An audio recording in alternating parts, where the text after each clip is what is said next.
I never thought the man I loved would watch his mother throw me out on the street while I was carrying his child. I never imagined he would stand there, silent, as she packed my bags and called me names I can't even repeat. But he did. And in that moment, everything I believed about love, about marriage, about family, it all shattered. My name is Sarah, and this is the story of how I lost everything and then took it all back. This is about betrayal, about weakness, and about the kind of revenge that doesn't just hurt. It changes lives forever. If you've ever been betrayed by someone you trusted, if you've ever felt powerless and broken, stay with me. Because what happened next, nobody saw coming. Especially not him. Especially not her. Before we get into this, I need you to do something for me. Smash that like button right now. Subscribe to this channel and drop a comment telling me where you're watching from. Trust me, you're going to want to follow this story until the very end. So let me take you back. Back to the day I realized my husband was not the man I married. Back to the moment when I was forced to choose between my dignity and my desperation. And back to the decision that would change everything. It was a Tuesday afternoon in October. The leaves were falling outside, and I remember thinking how beautiful they looked, all golden and red, dancing in the wind. I was 6 months pregnant. My belly was round and heavy, and my back ached constantly. I was sitting on the couch in what I thought was my home, folding tiny baby clothes I'd bought the week before, little onesies with ducks on them, a soft yellow blanket. I was smiling, imagining what my baby would look like. That's when she walked in. My mother-in-law, Patricia, she didn't knock. She never knocked. She had a key, of course. My husband, Daniel, had given it to her 3 months after we got married. I didn't like it, but I didn't say anything. I wanted to be the good daughter-in-law. I wanted peace. But Patricia didn't come for peace that day. She came with a suitcase in her hand. My suitcase. "What are you doing?" I asked, confused, watching her walk past me toward the bedroom. She didn't answer. She just disappeared down the hall, and I heard drawers opening. My drawers. I stood up, my heart starting to race, and followed her. "Patricia, what's going on?" She was pulling my clothes out, shoving them into the suitcase without folding, without care. My favorite sweater. The dress Daniel bought me for our anniversary. My maternity jeans. "You need to leave," she said. Her voice was cold. Flat, like she was telling me the weather. I stared at her. "What?" "You heard me. Pack your things and go. This house doesn't need you anymore." I felt like the floor had disappeared beneath me. "This is my house. I live here. I'm married to your son. I'm pregnant with your grandchild." She turned to look at me then, and I'll never forget her eyes. There was no warmth, no sympathy, just disgust. "My son deserves better than you. This baby doesn't change that. You trapped him, but you won't keep him. Now get out before I call someone to remove you." Trapped him? I felt sick. My hands instinctively went to my belly, protective, trembling. "Where is Daniel?" I asked, my voice shaking. "Does he know you're doing this?" She smiled, actually smiled. "He's the one who told me to handle it. He doesn't have the spine to do it himself, so I'm doing it for him. He wants you gone, Sarah. He's just too weak to say it." I didn't believe her. I couldn't. Daniel loved me. We were having a baby. Yes, things had been tense lately. Yes, he'd been distant. But no, this couldn't be real. I pulled out my phone and called him. It rang, and rang, and rang, no answer. I called again, nothing. Patricia kept packing. I stood there, frozen, my heart breaking into 1,000 pieces. And then I heard the front door open. Relief flooded through me. Daniel was home. He would fix this. He would tell his mother she was insane. He would hold me and apologize, and everything would be okay. I walked out of the bedroom, down the hall, and into the living room. There he was, Daniel, the man I'd loved for 5 years, the man I married, the father of my child. "Daniel, thank God. Your mother is trying to kick me out. Tell her she's wrong, tell her." "Sarah," his voice stopped me cold. He wouldn't look at me. He stared at the floor, hands in his pockets, shoulders slumped. "Daniel, maybe it's better if you stay somewhere else for a while." The world stopped. "What did you just say?" He finally looked up, but there was nothing in his eyes. No fight, no love, just emptiness. My mom thinks we rushed into things, and maybe she's right. Maybe we need space. Space, my voice cracked. I'm pregnant with your baby, Daniel, our baby, and you want space. I didn't ask for this, he muttered. I didn't ask for any of this. That's when I knew. He wasn't going to fight for me. He wasn't going to protect me. He was going to let her win. Patricia came out with my suitcase and dropped it at my feet. There, you're packed. Now go. I looked at Daniel one last time, waiting, praying he would say something. Anything. He turned away. And that was it. That was the moment my marriage ended. That was the moment I became someone I didn't recognize. Someone alone. Someone disposable. I picked up that suitcase, walked out the door, and didn't look back. But here's what they didn't know. Here's what they couldn't have predicted. I wasn't going to disappear. I wasn't going to cry myself to sleep and fade away into nothing. I was going to fight, and I was going to win. Let me take you back to the beginning because you need to understand who I was before all of this. You need to know that I wasn't always this strong. I wasn't always someone who could stand up and fight back. I was soft, trusting, maybe even naive. I met Daniel at a coffee shop 5 years before everything fell apart. I was 24, fresh out of college, working my first real job as a graphic designer for a small marketing firm. I was broke, ambitious, and honestly, a little lonely. I'd moved to the city by myself, away from my family, chasing dreams that felt bigger than me. He was sitting 2 tables over, laptop open, glasses on, focused. He had this look about him. Calm, steady, safe. I liked that. My whole life had been chaotic growing up. My parents fought constantly before they divorced. My mom struggled to raise me and my brother alone. I craved stability. I craved peace. And Daniel felt like peace. We kept running into each other at that coffee shop. Same time, same corner. Eventually, he smiled. Then he said hello. Then he asked if he could sit with me. 3 weeks later, we had our first date. A little Italian restaurant with candles on the tables and old music playing softly in the background. He was a gentleman. He paid. He listened. He asked about my dreams, my passions, my fears. I fell for him quickly, maybe too quickly, but it felt right. It felt like finally, something in my life was going the way it was supposed to. We dated for 2 years before he proposed. It wasn't extravagant. No big crowd, no flash mob, no viral moment. Just the 2 of us on a quiet beach at sunset. He got down on one knee, hands shaking, and asked me to be his wife. I said yes before he even finished the question. I thought I was the luckiest woman alive. The wedding was small. My family came, though my mom was struggling with health issues and couldn't stay long. Daniel's family was there too. His father had passed away years before, so it was mostly his mom, Patricia, and a few aunts and uncles. Patricia seemed nice at first. I mean, she wasn't warm exactly. She didn't hug me or gush over the wedding or call me daughter, but she smiled politely. She made small talk. She told me I looked beautiful. I thought that was enough. I thought we'd grow closer over time. I was so wrong. The first year of marriage was everything I'd dreamed of. We moved into a small house on the edge of town. It wasn't fancy, but it was ours. White picket fence, a little garden I tried to grow tomatoes in, a porch where we'd sit on summer evenings and talk about the future. Daniel worked as an accountant at a mid-sized firm. The job was stable, the pay was decent, and he seemed happy. I kept working too, building my portfolio, taking freelance projects on the side. We were a team. We made plans. We talked about kids, about traveling, about growing old together. I remember one night, lying in bed, his arm around me, and I whispered, "I'm so happy." And I meant it, every single word. But then little things started to shift. Small things I didn't notice at first. Patricia started calling more often, stopping by unannounced, asking Daniel if he needed anything, if I was taking care of him, if he was eating well. At first, I thought she was just being a concerned mother. I even thought it was sweet. But then the comments started. "Oh, Sarah, you cooked this. Daniel, you know I have that recipe you actually like.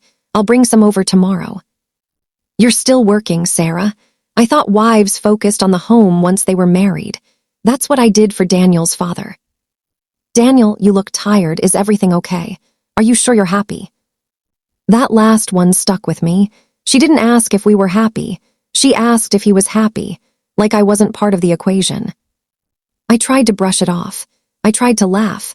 I even talked to Daniel about it one night, gently, carefully.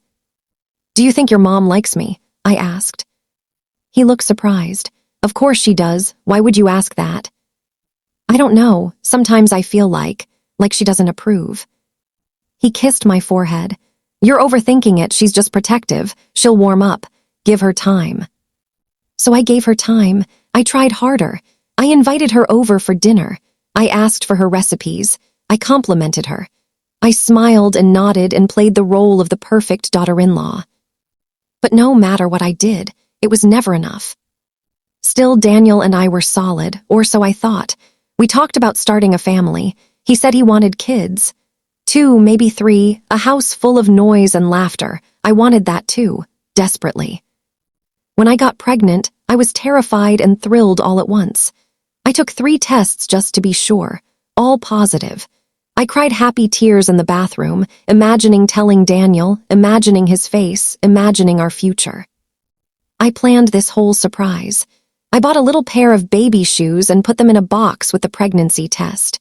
I waited for him to come home from work, my heart pounding. When he walked in, I handed him the box. What's this? He asked, smiling. Open it. He did, and for a moment, just a moment, I saw joy in his eyes. Real, pure joy. Are you serious? He whispered. I nodded, tears streaming down my face. He hugged me, tight. We're having a baby. We're having a baby, I repeated. That night felt like magic. We stayed up late, talking about names, about nurseries, about what kind of parents we wanted to be. I fell asleep in his arms, feeling safer than I'd ever felt. But I should have known. I should have seen the cracks. Because the next day, he told his mother. And everything started to fall apart. The morning after I told Daniel about the pregnancy, I woke up smiling. I actually woke up smiling. My hand went to my still flat belly and I whispered, "Good morning, little one." It felt surreal. I was going to be a mom. We were going to be parents. Daniel had already left for work, but he'd left a note on the kitchen counter. Love you. We'll celebrate tonight. D. I held that note like it was made of gold. I spent the day daydreaming, researching baby stuff online, looking at cribs and strollers and tiny clothes that seemed impossibly small. I made a Pinterest board. I know, it sounds silly, but I was happy. Genuinely, deeply happy. That evening, Daniel came home earlier than usual. I thought he was excited. I thought maybe he'd gotten us something to celebrate. But the moment he walked in, I knew something was off. His face was tight, stressed. Hey, I said, walking over to kiss him. You okay? Yeah, fine, I told my mom today. My stomach flipped. Oh, what did she say? He hesitated, too long. She's surprised. Surprised good or surprised bad? Just surprised. I wanted to press him, but I didn't. I told myself it didn't matter. This was our baby, our life. Patricia's opinion didn't change that. But 2 days later, she showed up. I was home alone, working on a design project when I heard the knock. I opened the door and there she was, Patricia, no smile, no warmth, just that tight, controlled expression she always wore. Hi, Patricia, I said, trying to sound cheerful. Come in. She walked past me without a word and sat down on the couch like she owned the place. I sat across from her, suddenly nervous. So, she said, folding her hands in her lap, Daniel tells me you're pregnant. Yes, I said, smiling despite the tension. We're really excited. She didn't smile back. Are you sure this is the right time? I blinked. What do you mean? You're both still young. Daniel's career is just getting started. A baby is a huge responsibility. Financially, emotionally. Are you sure you're ready? Her words felt like tiny needles. We've talked about it. We want this. Do you? She asked, tilting her head. Or did you want this and convince him it was a good idea? I felt my face flush. That's not. We both wanted kids. We've talked about it for months. Talked about it, yes, but planning for it, that's different, Sarah. I didn't know what to say. She made it sound like I'd done something wrong, like getting pregnant was a trap I'd set. Patricia, this baby is a blessing, I said quietly, for both of us. She stood up, smoothing her skirt. I just hope you know what you're doing. Raising a child isn't easy, and if things don't work out between you and Daniel, well, that child will suffer. Why wouldn't things work out? I asked, my voice shaking now. She looked at me like I was a child, naive, stupid. Marriage is hard, Sarah, and not everyone is cut out for it. She left after that, didn't say goodbye, just walked out, leaving me sitting there, heart pounding, hands trembling. I told myself she was just being protective, worried, old-fashioned, but deep down I felt something darker, something deliberate. Over the next few weeks, Patricia's visits became more frequent. She'd come over while Daniel was at work. She'd criticize little things, the way I cleaned, the food I bought, the fact that I was still taking on freelance projects. You need to rest, she'd say. You're pregnant, you shouldn't be stressing yourself out with work. But when I did rest, she'd make comments about me being lazy, about not contributing. It was a trap. No matter what I did, it was wrong. And Daniel, he didn't see it, or maybe he didn't want to see it. Whenever I brought it up, he'd sigh and say, "She's just trying to help." "It doesn't feel like help," I said one night. "It feels like she's trying to control everything." "You're being too sensitive." Those words gutted me. Too sensitive, like my feelings didn't matter, like I was imagining things. I started to pull back. I stopped telling Daniel when his mom said something hurtful.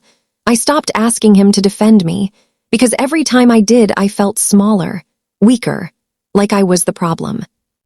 Patricia started making comments about my body, about the weight I was gaining. "You're only 3 months along, Sarah. You shouldn't be showing this much already. Are you sure you're eating right?" She'd bring over meals she'd cooked for Daniel, not for us, for him. She'd say things like, "I know you miss real home cooking, sweetheart," right in front of me. She started talking about the baby like it was hers, our baby. "When my grandchild is born, I'll need a key so I can come help whenever I'm needed. I've already started buying things for the nursery. You don't need to worry about that. I think you should name the baby after Daniel's father if it's a boy. It's only right." Every decision I tried to make, she inserted herself into, and Daniel let her. One evening, I was looking at paint samples for the nursery. Soft yellows and greens, gender-neutral, calming. Patricia came over, looked at them and laughed. Actually laughed. "Oh no, honey, these are far too dull. A baby needs stimulation. Bright colors, I'll take care of it." "I'd like to choose," I said, trying to keep my voice steady. "Of course you would," she said in that condescending tone. "But trust me, I've done this before, you haven't." I looked at Daniel, waiting for him to say something, anything. He just shrugged. "She has a point, Sarah. She raised me. She knows what works." Something inside me cracked that day. I started to feel like a stranger in my own home, in my own marriage, in my own life. And the worst part, I started to believe I was the problem, that I was too sensitive, too dramatic, too difficult. Patricia had this way of making me doubt myself, and Daniel's silence made it worse. But I held on, because I loved him, because I wanted our family to work, because I thought maybe, once the baby was born, things would get better. I was so wrong. By the time I reached my second trimester, I was exhausted. Not just physically, though the pregnancy was taking its toll. I was emotionally drained. Living in that house started to feel like walking on eggshells. I was constantly bracing myself for Patricia's next visit, her next comment, her next way of making me feel like I didn't belong. And Daniel, he was pulling further and further away. He started working late. At first, I believed him. He said there was a big project at work, that tax season was coming up, that he needed to put in extra hours. But the late nights became a pattern. He'd come home after I'd already eaten, sometimes after I'd already gone to bed. We barely talked anymore. When we did talk, it was surface level. "How was your day?" Fine, how are you feeling? Tired. What do you want for dinner? I don't care. The man who used to hold me and ask about my dreams now felt like a stranger sleeping in the same bed. I tried to reach him. I really did. One Saturday morning, I woke up early and made his favorite breakfast. Pancakes, scrambled eggs, bacon. I set the table, lit a candle, and waited for him to wake up. When he came into the kitchen, he looked surprised. "What's all this?" he asked.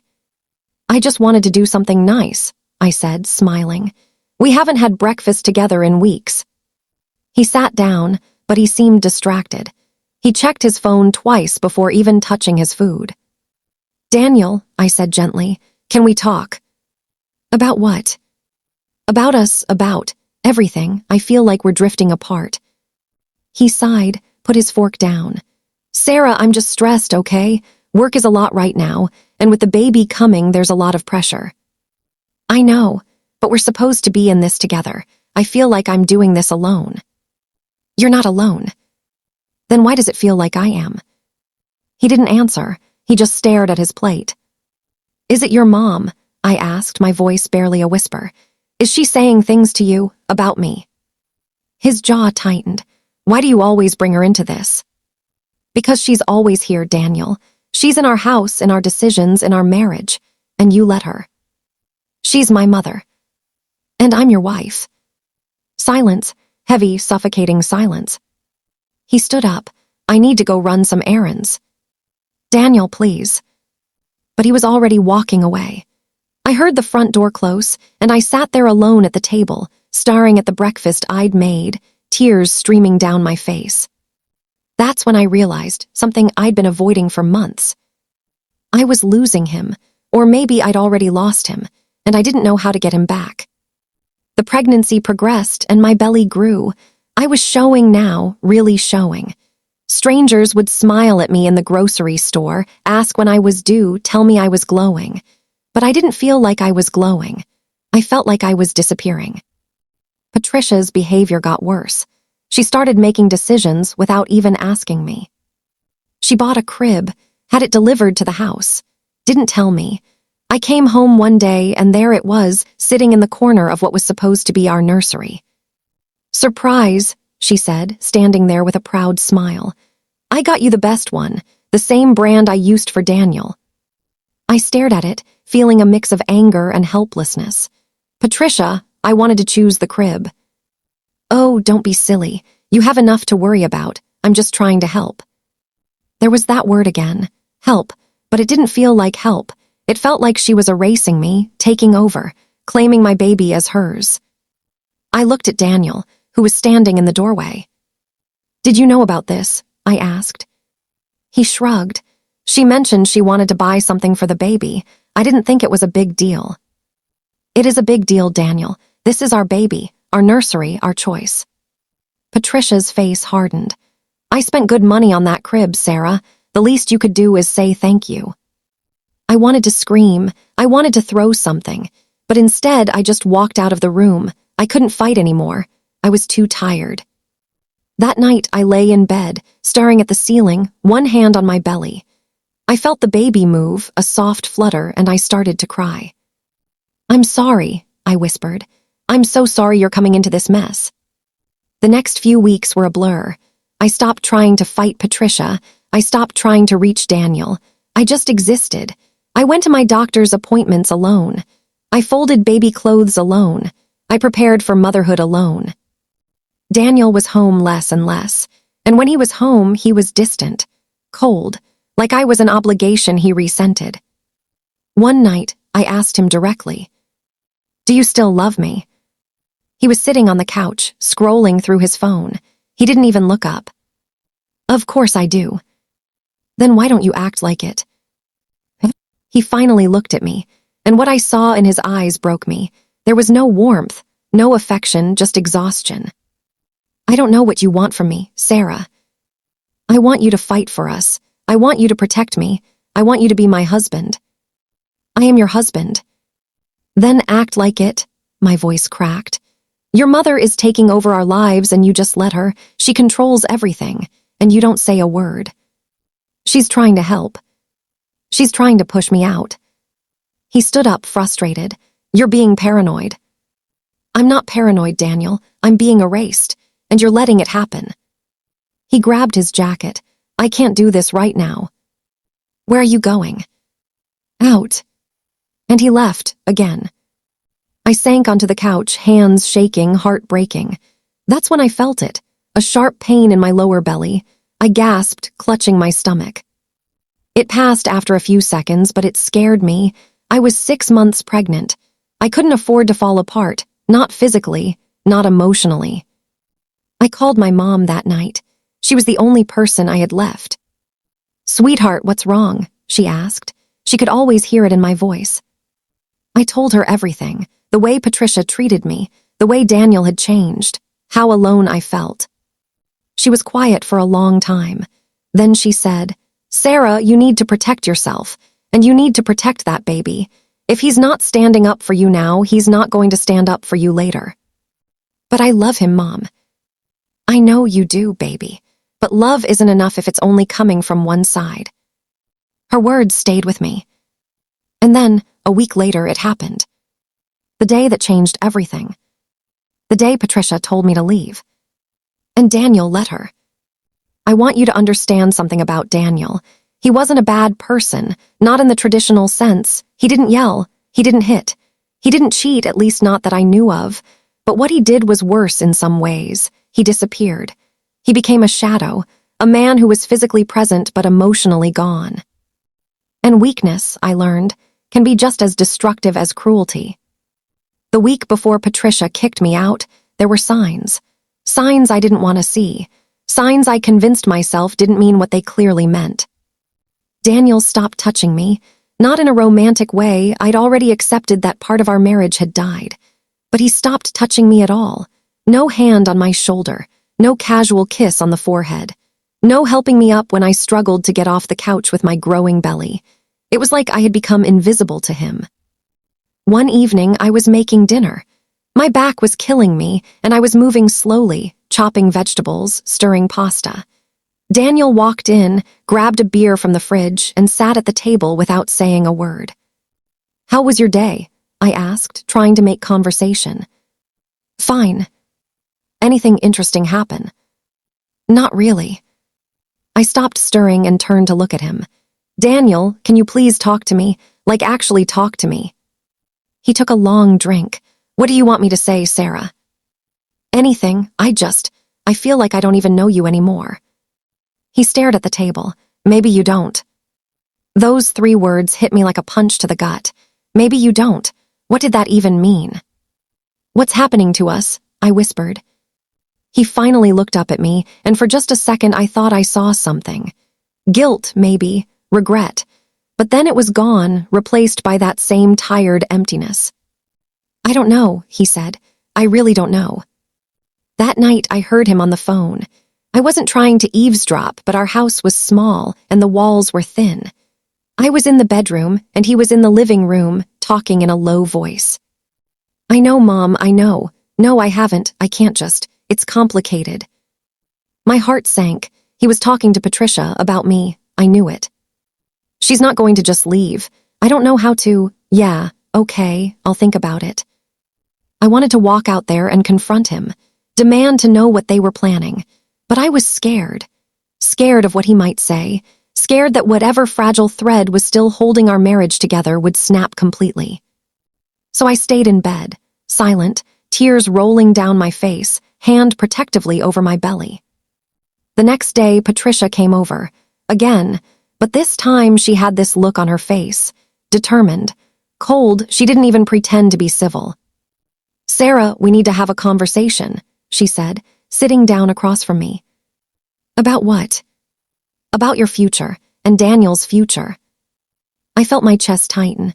What are you talking about? She folded her hands, looked me straight in the eye, and said, I think you know this isn't working. This marriage.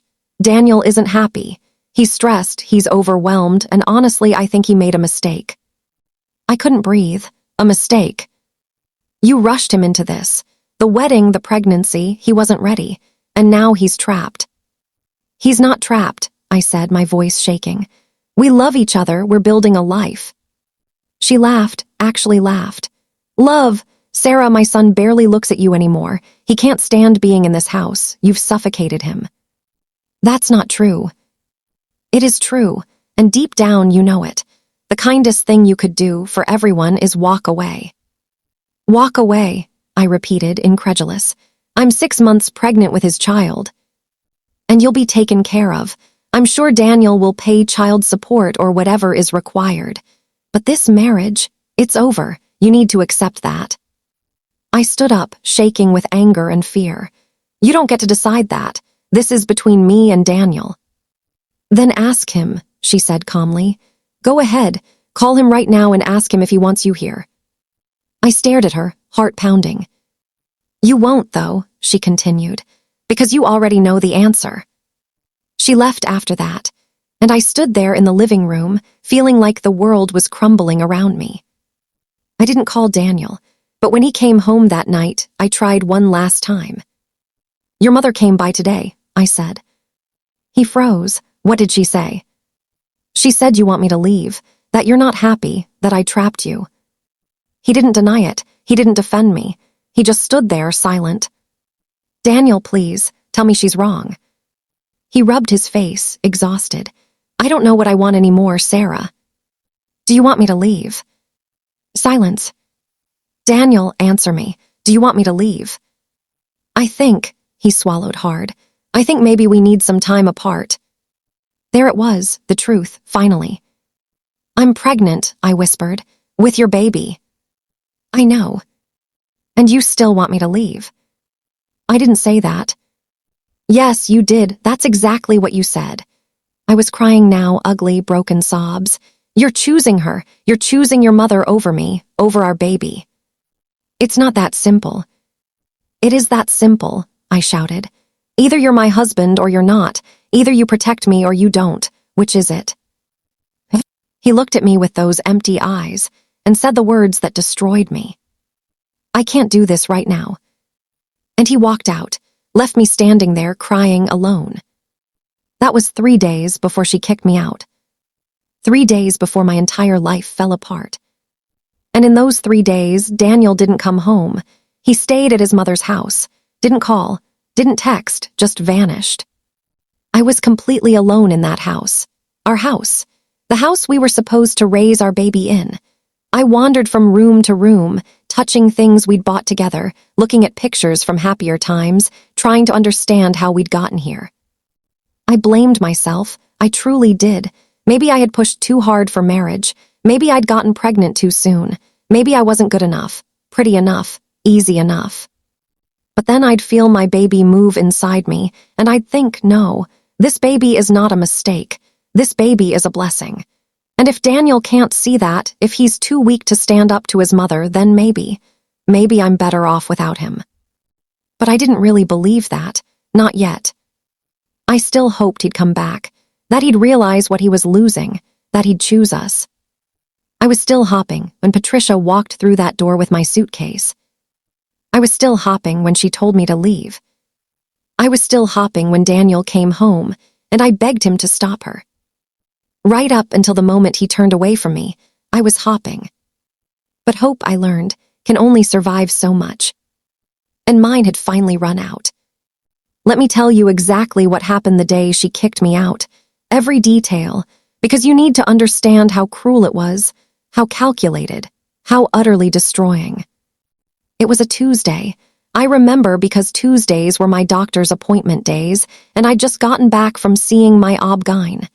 Everything with the baby was fine, healthy heartbeat, good measurements. The doctor even told me I was doing great, considering the stress I was under. If only she knew. I came home around 2 in the afternoon. The house was quiet. I thought I was alone. I put my purse down, kicked off my shoes, and went to the kitchen to make some tea. My feet were swollen, my back ached, and I just wanted to sit down and rest. That's when I heard the key in the lock. I walked to the living room and saw Patricia letting herself in. Again. But this time, she had someone with her. A man I didn't recognize. Older, maybe in his 60s, wearing a polo shirt and jeans. "Patricia," I said, confused. What's going on? She didn't answer me. She turned to the man and said, "The bedroom is down the hall. Start there." "Start what?" I asked, my voice rising. "Who is this?" "This is Gary. He's going to help you move." My blood went cold. "Move? What are you talking about?" She finally looked at me, and her face was hard. Set, like she'd made a decision and nothing was going to change her mind. "You're leaving today, Sarah. We've given you enough time. Daniel wants you out, and I'm making sure it happens." I felt dizzy. "Daniel's not here. You can't do this." "I have his permission. In fact, he asked me to handle it because he doesn't want to deal with the drama." "I don't believe you." She pulled out her phone, tapped the screen a few times, and showed me a text message. From Daniel. "Do what you need to do, Mom. I can't deal with this anymore." I read it 3 times, 4 times, hoping the words would change. They didn't. "No," I whispered. "No, no, no, he wouldn't do this." "He already did," Patricia said coldly. "Now you can pack your things yourself or Gary can do it for you. Either way, you're leaving." I felt like I was in a nightmare, like none of this was real. "I live here. This is my home." "This is Daniel's home, and he doesn't want you in it anymore." "I'm his wife." "Not for long," she said with a thin smile. Gary looked uncomfortable, shifting his weight. "Ma'am, I'm just here to help move boxes. I don't want any trouble." I looked at him, this stranger in my house, and wanted to scream. But instead, I pulled out my phone and called Daniel. It rang, and went to voicemail. I called again, voicemail. Again, voicemail. "He's not going to answer," Patricia said. "He told me to turn off his phone so you couldn't manipulate him." Manipulate him. I was 6 months pregnant, being thrown out of my home, and I was the manipulator. I tried to hold it together. I tried to think. "Fine, I'll call the police." Patricia didn't even blink. "Go ahead.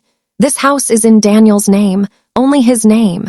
You have no legal right to be here if he doesn't want you here. The police will tell you the same thing." My stomach dropped. She was right. When we bought the house, Daniel's name went on the mortgage because his credit was better. We talked about adding me later, but we never did. I had no legal claim. I was trapped. "Where am I supposed to go?" I asked, my voice breaking. "That's not my problem," Patricia said. "You should have thought about that before you trapped my son." "I didn't trap him. I loved him. I love him." "Past tense," she said almost gleefully. "Good, you're learning." I felt something inside me shatter. Not just my heart, my sense of self, my dignity, everything. Gary started down the hallway toward the bedroom, and I followed him, numb, shaking. "Please," I said to him, "please don't do this." He wouldn't look at me. "I'm sorry, ma'am, I'm just doing a job." He started pulling clothes out of the closet. My clothes, my maternity dresses, my sweaters, throwing them into garbage bags, not even suitcases, garbage bags. I stood there, watching, unable to move, unable to process. Patricia appeared in the doorway. "Don't take anything that doesn't belong to you. Daniel bought most of the furniture, so that stays, just your personal items." "This is insane," I whispered. "This is reality," she shot back. I don't know how long it took, maybe an hour, maybe 2. Time felt warped. Gary packed my things like I was being evicted. Patricia supervised, making sure I didn't steal anything. At one point, I picked up a photo from the nightstand. It was from our wedding day. Me and Daniel, smiling, looking so happy, so in love. "That frame was a gift to Daniel," Patricia said. "Take the photo if you want, leave the frame." I pulled the photo out, hands shaking, and left the frame on the bed. When everything was packed, Gary loaded the bags into his truck. I just stood there, in the doorway, staring at the house I thought was my home. "Where am I supposed to go?" I asked again, quieter this time. Patricia shrugged. "Do you have family?" "My mom, but she's 3 hours away and she's sick." "Then go to her, or a hotel, or a friend. I really don't care, Sarah." I felt my baby kick, a strong jab against my ribs, and I put my hand protectively over my belly. "This is your grandchild," I said, looking at Patricia. Doesn't that mean anything to you?" Her face softened for just a second, just 1 second, then it hardened again. "If it's Daniel's, he'll take care of it. But you're not part of this family anymore." If it's Daniel's, she actually said that, implying I'd cheated, implying my baby might not even be his. That's when I stopped crying. That's when something inside me switched. I looked at her, really looked at her, and I said, "You're going to regret this." She laughed. "I don't think so." "You will," I said, my voice steady now. "You both will." I walked out of that house with nothing but garbage bags full of clothes and a shattered heart. Gary drove me to a motel on the edge of town, the kind with peeling paint and a flickering neon sign. He helped me carry the bags to the room, mumbled another apology, and left. I sat on the hard, stained mattress in a room that smelled like cigarettes and cleaning chemicals, and I finally let myself fall apart. I cried until I couldn't breathe. I screamed into the pillow. I called Daniel 20 more times. He never answered. I texted him, "How could you do this to me, to our baby?" No response. "Please, just talk to me." Nothing. "I love you." Read, but no reply. That's when I knew it was really over. He wasn't coming back. He wasn't going to save me. I was alone. 6 months pregnant, in a cheap motel room with no money, no plan, and no hope. I lay down on that bed, curled up around my belly, and whispered to my baby, "I'm so sorry, I'm so sorry, but I promise you I'm going to fix this. I'm going to protect you, and I'm going to make them pay." I didn't know how yet, but I meant every word. Rock bottom is a strange place. You think you know what it looks like from a distance, but when you're actually there, it's different. Quieter, emptier, more suffocating than you ever imagined. That first night in the motel, I didn't sleep. I couldn't. Every time I closed my eyes, I saw Patricia's face. Daniel's turned back, the garbage bags full of my life. I kept checking my phone, hopping, praying for a message, an apology, something, but there was nothing. By morning, I was exhausted, numb, and running on pure survival instinct. I had to think. I had to make a plan. I couldn't just fall apart, no matter how much I wanted to. I checked my bank account, $473. That's all I had in my personal checking. We had a joint account, but when I tried to log in, access denied. He'd locked me out. Of course he had, or Patricia had told him to. $473. That would cover maybe a week in this motel if I was lucky. Then what? I thought about calling my mom, but she was barely scraping by herself. She was living in a tiny apartment, dealing with health issues, and I couldn't burden her with this. Not yet. I had a few friends, but no one close enough to show up on their doorstep 6 months pregnant and homeless. I'd lost touch with most of them after getting married. I'd put all my energy into Daniel, into our life, and now I had nothing to show for it. I sat on the edge of that motel bed, staring at the wall, and I felt more alone than I'd ever felt in my entire life. But then my baby moved, a gentle roll, like a wave under my skin, and I put my hand there and took a breath. "Okay," I whispered. "Okay, we're going to be okay." I didn't believe it yet, but I needed to say it out loud. I spent that morning searching for resources, shelters, assistance programs, anything, but everything had waiting lists or requirements I didn't meet. I made too much money from my freelance work, but not enough to actually survive. I was stuck in that awful middle space where you're struggling but not struggling enough for help. By afternoon, I was desperate. I started looking for cheap apartments, roommate situations, anything. But every place wanted first month, last month, security deposit. I didn't have that kind of money. I was about to give up when I remembered something. A girl I used to work with, Rebecca, had mentioned she'd gone through a bad divorce. She told me once, over coffee, that the only reason she got through it was because she found a good lawyer. Not just any lawyer, she'd said.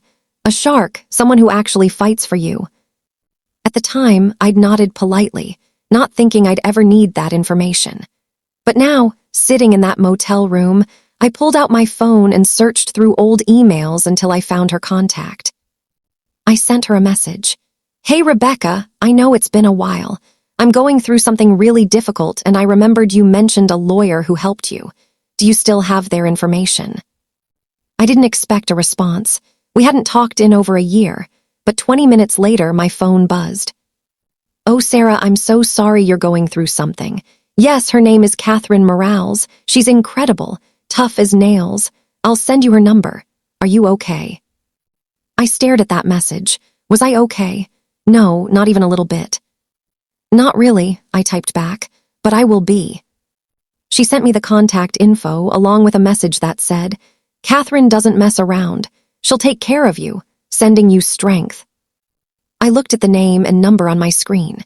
Catherine Morales, attorney at law. I almost didn't call. I mean, what was I going to say? I had no money for a lawyer. I probably couldn't even afford a consultation. But something in me, some small spark of fight I didn't know I still had, made me dial the number.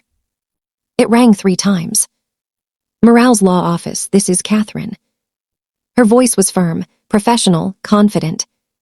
"Hi, my name is Sarah. I was referred to you by Rebecca Chen. I need help." There was a pause. What kind of help? And then I broke. I told her everything. The whole story just poured out of me. Patricia, Daniel, the pregnancy, being kicked out, the locked bank account, all of it. I was crying by the end, barely able to get the words out.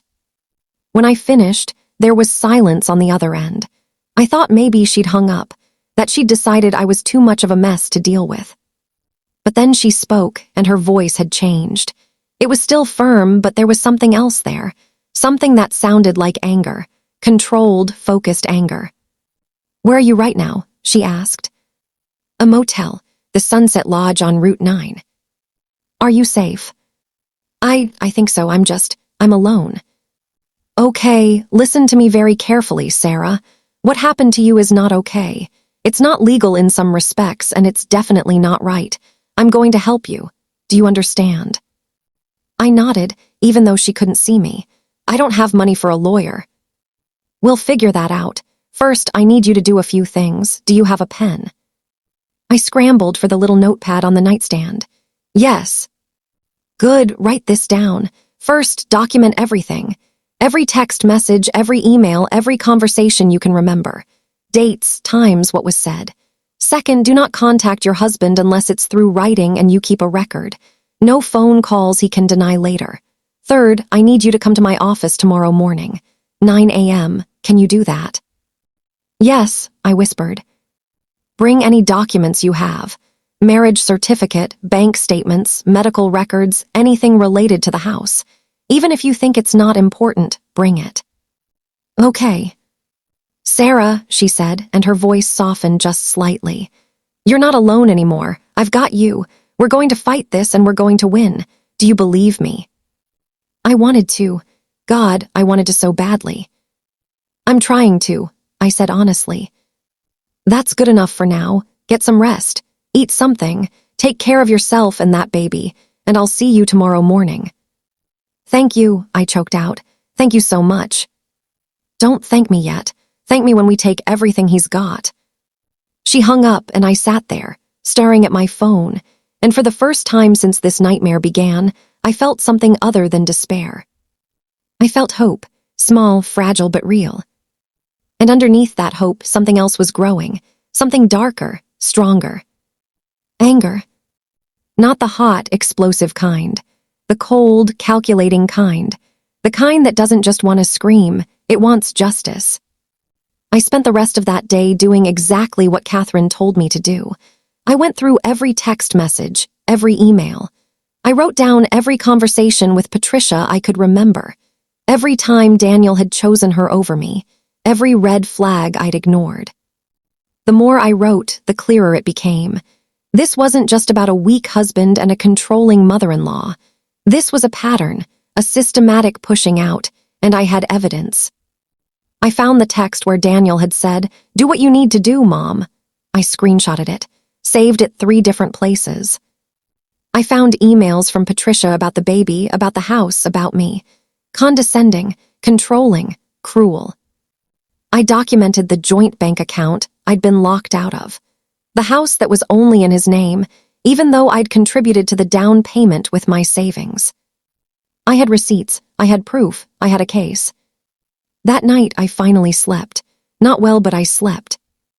And when I woke up the next morning, I didn't feel broken anymore. I felt dangerous. I got dressed in the nicest maternity outfit I had, did my hair, put on makeup. I looked at myself in the mirror and barely recognized the woman staring back. She looked tired, hurt, but she also looked ready. "Let's go get what's ours," I whispered to my reflection. And I walked out of that motel room, got in my car, and drove to Catherine Morales's office. I didn't know it yet, but that was the day everything changed. That was the day I stopped being a victim and started being a fighter. Catherine Morales's office was nothing like I expected. I'd pictured some big corporate building, all glass and marble, intimidating and cold. But it was actually in a renovated brick building downtown, above a coffee shop. The sign on the door was simple: Morales Law, Family and Divorce. I climbed the stairs, one hand on the railing, one hand on my belly, and pushed open the door. The reception area was small but warm, comfortable chairs, plants in the corners, soft music playing. A young woman at the desk looked up and smiled. "You must be Sarah," she said kindly. "Catherine's expecting you. Go ahead and have a seat. She'll be right out." I sat down, nervous energy buzzing through me. I'd brought everything. A folder stuffed with papers, printouts, screenshots, my whole life in a manila folder. 2 minutes later, a door opened and a woman stepped out. Catherine Morales was not what I expected. She was maybe 40, average height, with dark hair pulled back in a no-nonsense ponytail. She wore simple black pants and a blue blouse. No fancy suit, no intimidating power outfit. But the way she carried herself, the look in her eyes, told me everything I needed to know. This woman was a fighter. "Sarah," she said, extending her hand. "Come on back." Her handshake was firm, confident. I followed her into her office. It was organized chaos. Files stacked neatly on shelves. A large desk covered in papers, 2 computer monitors, a coffee mug that said, "Nevertheless," she persisted. On the wall behind her desk were framed certificates, degrees, and one photo of Catherine with 2 teenage kids, all 3 of them smiling. "Sit, please," she said, gesturing to the chair across from her desk. "Can I get you anything? Water, coffee, decaf tea?" "Water would be great," I said, my mouth suddenly dry. She grabbed a bottle from a small fridge and handed it to me, then sat down and folded her hands on the desk. "Okay, Sarah, yesterday you gave me the overview. Today I need details. I'm going to ask you a lot of questions and some of them might be hard, but I need complete honesty. Can you do that?" I nodded. "Yes." "Good, let's start with the house. You said it's in his name only." "Yes. When we bought it, his credit score was higher, so we put it in his name. We talked about adding me to the deed later, but we never did." "Did you contribute financially to the purchase?" "Yes, I put in $10,000 toward the down payment, from my savings." Her eyes sharpened. "Do you have proof of that?" I pulled out a bank statement from 2 years ago, highlighting the withdrawal. "Here." She took it, studied it, nodded. "Good. What about mortgage payments, utilities? Did you contribute to those?" I paid half of everything. We had a joint account for household expenses. I transferred money into it every month from my freelance work. "Do you have records of those transfers?" I pulled out more statements. 6 months' worth. I couldn't get older than that because he locked me out of the account. "He locked you out when?" "The day before his mother kicked me out. Or maybe that same day. I'm not exactly sure." Catherine wrote notes rapidly. "Okay, so you contributed to the down payment, you contributed to monthly expenses, you treated this as a marital home and joint asset, but your name isn't on the deed." "Right. And you're married, still legally married?" "Yes." "Good, that works in our favor. In this state, assets acquired during marriage are generally considered marital property regardless of whose name is on the title. You have a claim. I felt a flutter of hope. Really? Really? Now tell me about the bank accounts. Joint and separate, all of them. I explained our financial setup. We'd had a joint account for bills and household stuff. We each had our own personal accounts from before the marriage. Mine had $473. His, I had no idea, but he made significantly more than me. He locked you out of the joint account without notice. Yes. Did you rely on that account for living expenses? Yes. We both put money in, and I used it for groceries, utilities, gas, everything. Catherine's jaw tightened. That's financial abuse, textbook, especially when you're pregnant and vulnerable. Hearing her say those words, financial abuse, made something click in my brain. I'd thought of Patricia as cruel, Daniel as weak, but I hadn't put a name to what they'd actually done. Abuse. Let's talk about the eviction, Catherine continued. His mother physically removed you from the home. She hired someone, a man named Gary. They packed my stuff and kicked me out. Was your husband there? He came home while it was happening. I begged him to stop it. He didn't. What exactly did he say? I closed my eyes, remembering. He said maybe it was better if I stayed somewhere else for a while. He said we needed space. Did he, at any point, explicitly tell you to leave? I thought hard. Not in those exact words, but he didn't stop his mother, he just stood there. Catherine nodded, writing more notes. And you had nowhere else to go? No, I'm in a motel now. How much is the motel costing you? $50 a night. And you have $473 total. Less now, maybe $300. She sat back, tapping her pen against her lips. Okay, here's what we're going to do. First, we're filing for emergency spousal support. You're pregnant, you have no access to marital funds, and you were constructively evicted from the marital home. A judge will order him to pay temporary support while we sort out the rest. How long does that take? We can get an emergency hearing within a few days if we push. Until then, I'm going to make a call to a client of mine who owns some rental properties. She has a small furnished apartment that's between tenants. I think I can get you in there, at least temporarily, at a rate you can manage. Tears sprang to my eyes. I can't afford. Sarah, Catherine interrupted gently. I told you we'd figure out the money, I mean it. My retainer is normally $5,000. You don't have that, I get it. So here's what we're going to do. You're going to pay me $500 now, whatever you can manage, and we'll work out a payment plan for the rest. And honestly, once we win this case, and we will win, your husband is going to pay my fees, all of them. It'll be part of the settlement. I stared at her. You'd do that, you'd take that risk. She smiled, but it wasn't a warm smile. It was the smile of someone who knew exactly how good she was at her job. Sarah, I've been doing this for 15 years. I can smell a winning case from a mile away. And this is a winner. Man lets his mommy kick his pregnant wife out of their home, cuts off her money, and ghosts her. A judge is going to eat him alive. What about Patricia? I asked. Can we do anything about her? Not directly. She's not your spouse. But her actions are going to make Daniel look terrible, which helps us. Plus, depending on what we find, there might be other angles. Did she ever threaten you? Harass you? I thought about all the comments, the insults, the constant criticism. Verbally, yes, all the time. Do you have any of it in writing? Texts, emails? I pulled out my phone and started scrolling.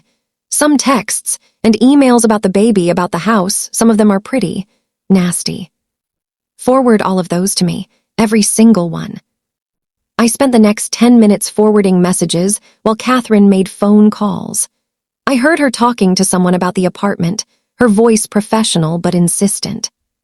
When she hung up, she smiled. Okay, the apartment is yours.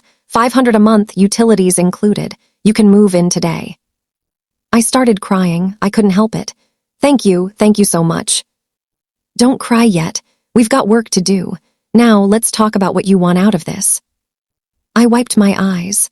I want what I'm owed. I want him to support this baby, and I want him to regret what he did to me.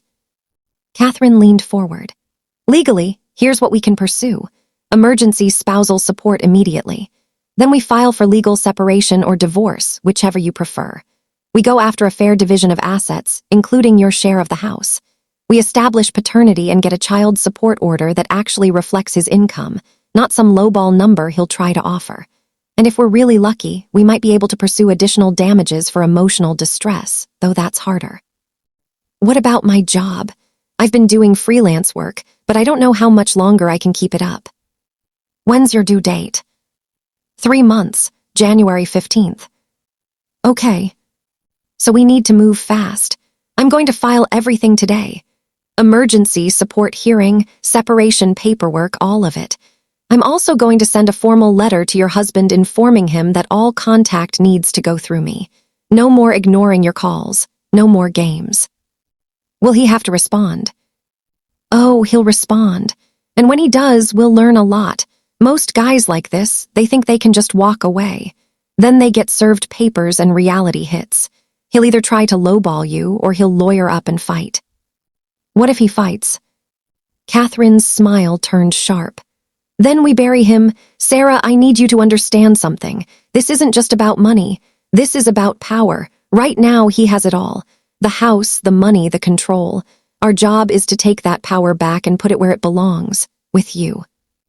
I felt something shift inside me, a sense of purpose, of direction. What do you need from me? I asked. Everything, every document, every conversation, every detail you can remember. I need you to be my partner in this. Can you do that? Yes. Good, one more thing. There's a possibility this gets ugly. His mother seems like the type to escalate. If she contacts you, do not engage. Screenshot everything, document it, and send it to me. If she shows up anywhere you are, you leave and call me immediately. Understood. I nodded. And Sarah, don't let him see you sweat. If you run into him, if he tries to talk to you, you stay calm, you stay strong. Because the best revenge isn't yelling or crying. It's winning.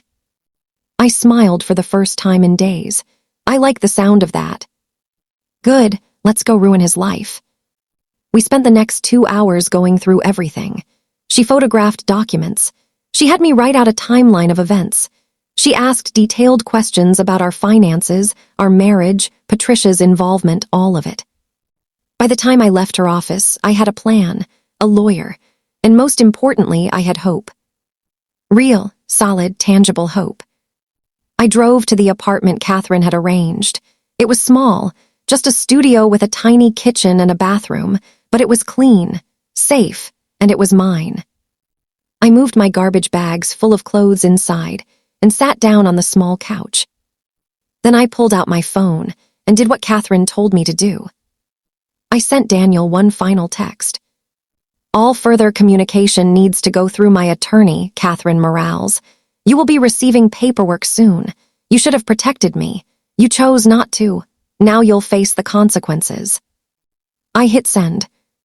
And for the first time since this nightmare began, I felt powerful. The next 72 hours were a blur of paperwork, phone calls, and preparation. Catherine moved fast, faster than I thought possible. She filed for emergency spousal support, legal separation, and a restraining order against Patricia for harassment. She sent a formal cease and desist letter to Daniel's workplace, to his personal email, and to Patricia's address.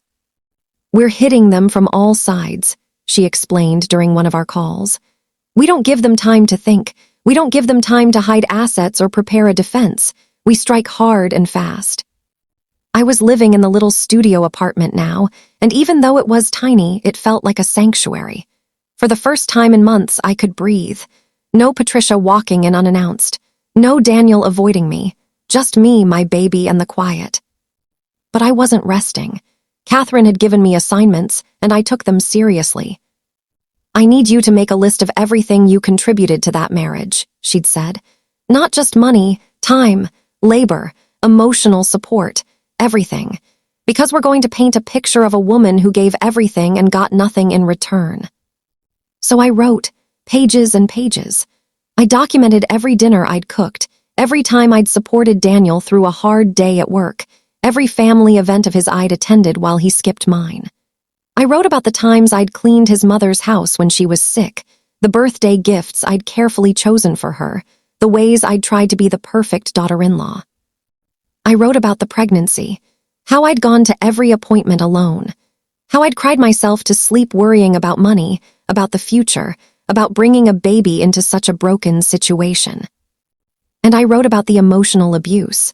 That's what Catherine called it, and the more I wrote, the more I realized she was right. The gaslighting, the isolation, the financial control, the way Patricia had systematically destroyed my confidence while Daniel stood by and let it happen. By the time I finished, I had a 20-page document. I sent it to Catherine. She called me an hour later. "Sarah, this is powerful, really powerful. I'm going to use this." "For what?" "For everything. The judge needs to see who you are, not just a name on paperwork, a real person, a woman who was mistreated and cast aside. This is going to matter." 3 days after I'd sent Daniel that final text, Catherine called with news. "He's been served." My heart jumped, and he lawyered up, fast. "Some guy named Richard Patterson, I know him. He's competent but not great, mostly handles simple divorces. The fact that Daniel went with him tells me 2 things. 1, he's taking this seriously. 2, he's cheating out and doesn't want to pay for a top-tier attorney." What happens now? Now we wait for their response. They have 10 days to file. In the meantime, we have the emergency hearing for spousal support in 2 days. Thursday at 9 a.m. You need to be there. My stomach twisted with nerves. Will he be there?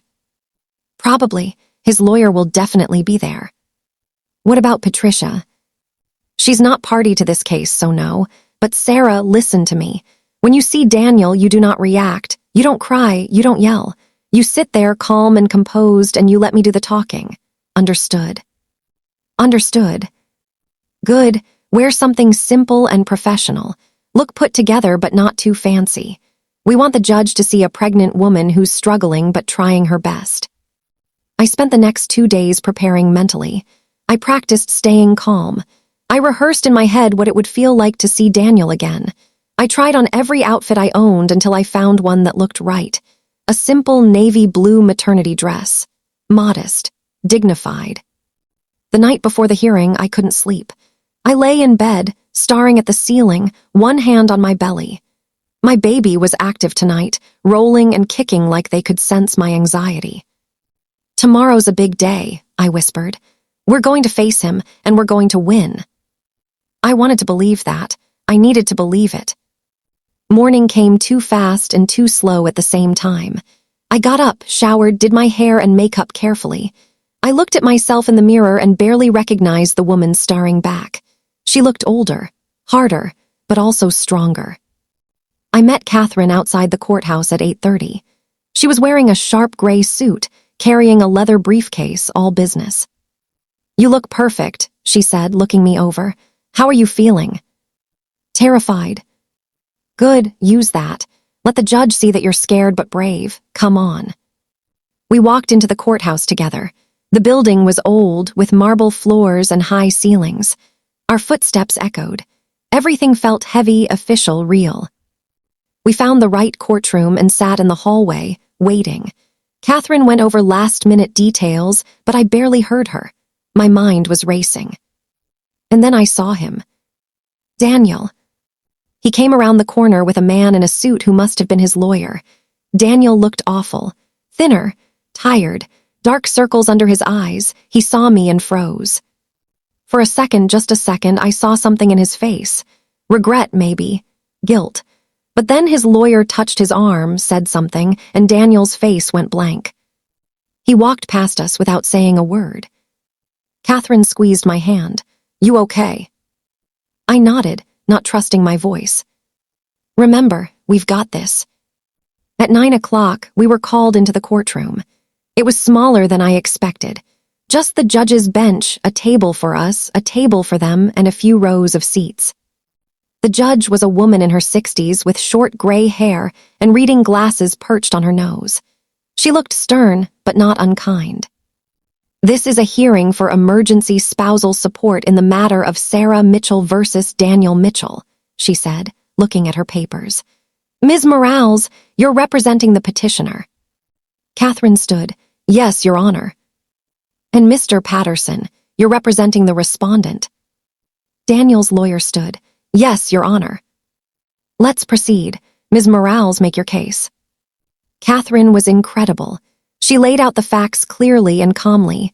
The marriage, the pregnancy, my contributions to the household, the joint account I'd been locked out of, the eviction from the marital home. Your Honor, Mrs. Mitchell is 7 months pregnant and was forced out of her home with no access to funds, no notice, and nowhere to go. She's currently living in a small apartment with less than $300 to her name. Meanwhile, Mr. Mitchell remains in the marital home with full access to all marital assets. This is not only unfair, it's unconscionable. The judge looked at Daniel. Mr. Mitchell, is it true you locked your wife out of your joint bank account? Daniel's lawyer started to speak, but the judge held up a hand. I want to hear from Mr. Mitchell himself. Daniel stood, looking uncomfortable. I was advised to protect our assets during the separation. Advised by whom? He hesitated. My mother. The judge's eyebrows went up. Your mother, not a lawyer. She thought it was best. And did you consider what was best for your pregnant wife? Silence. Mr. Mitchell, I asked you a question.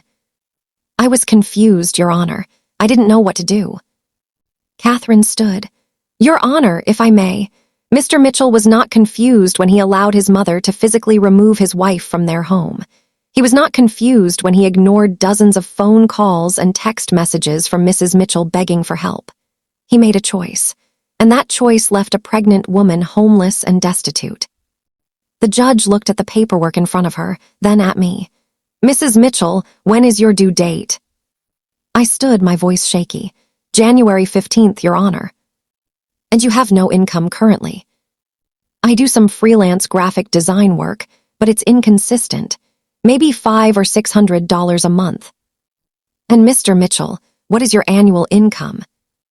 Daniel's lawyer answered, $72,000 annually, Your Honor. The judge wrote something down. And you felt it was appropriate to cut off all financial support to your pregnant wife. Daniel didn't answer. I'm going to make this very simple, the judge said, her voice sharp now. Mr. Mitchell, you will pay temporary spousal support in the amount of $2,000 per month, starting immediately. You will also pay Mrs. Mitchell's rent directly to her landlord, and you will restore her access to the joint account within 24 hours. Do you understand? Daniel's face went pale. Your Honor, that's fair, the judge interrupted. And frankly, you're lucky I'm not ordering more.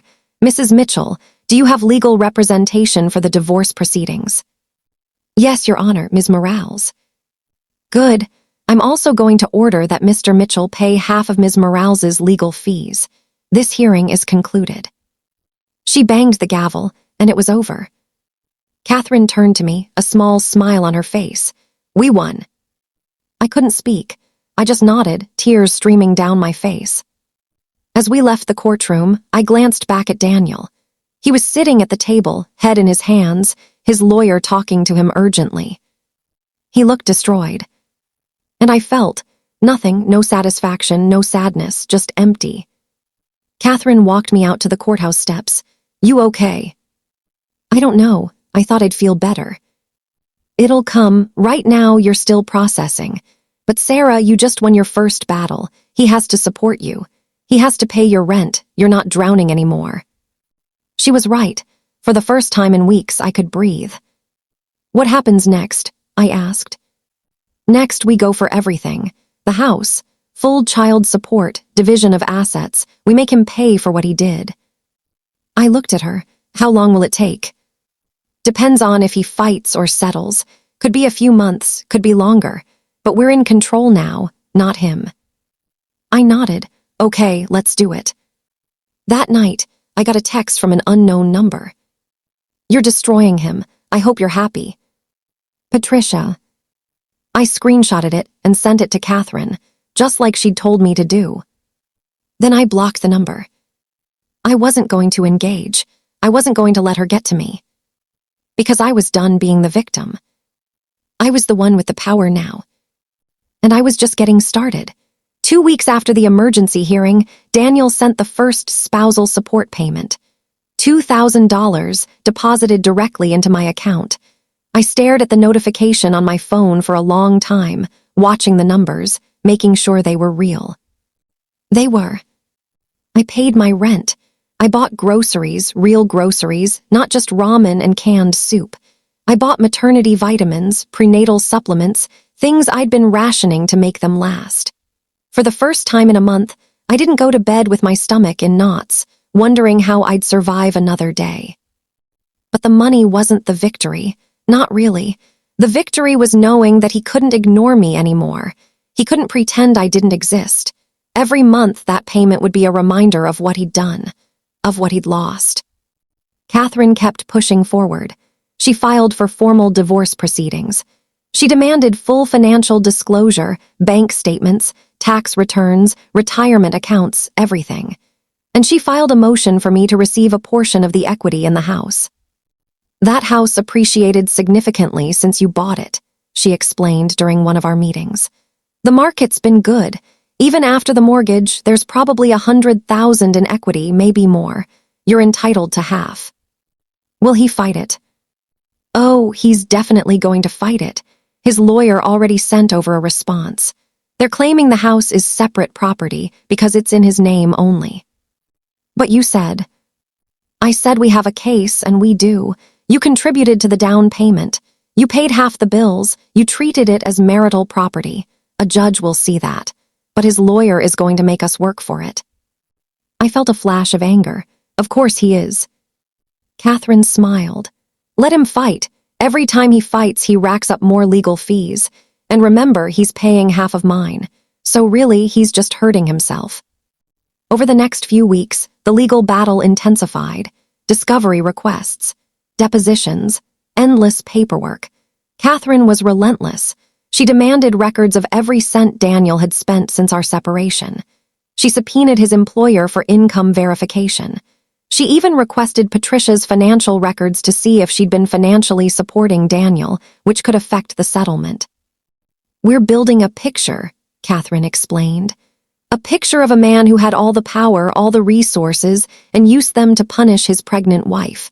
The more evidence we have, the stronger our case. And then came the deposition. Catherine had warned me about it. They're going to ask you questions, personal questions. They're going to try to make you look bad, like you're money-hungry or vindictive. You need to stay calm. Answer honestly but briefly. Don't volunteer extra information. And if you need a break, you take one. The deposition was held in a conference room at Daniel's lawyer's office. I walked in with Catherine, and there he was. Daniel, sitting across the table, refusing to look at me. His lawyer, Richard Patterson, was a middle-aged man with slicked-back hair and a permanent smirk. And then, to my shock, Patricia was there too, sitting in the corner, arms folded, watching. What is she doing here? I asked Catherine quietly. Catherine's jaw tightened. She turned to Patterson. Why is Mrs. Patricia Mitchell present? She's not a party to this case. Patterson shrugged. Mr. Mitchell requested her presence for support.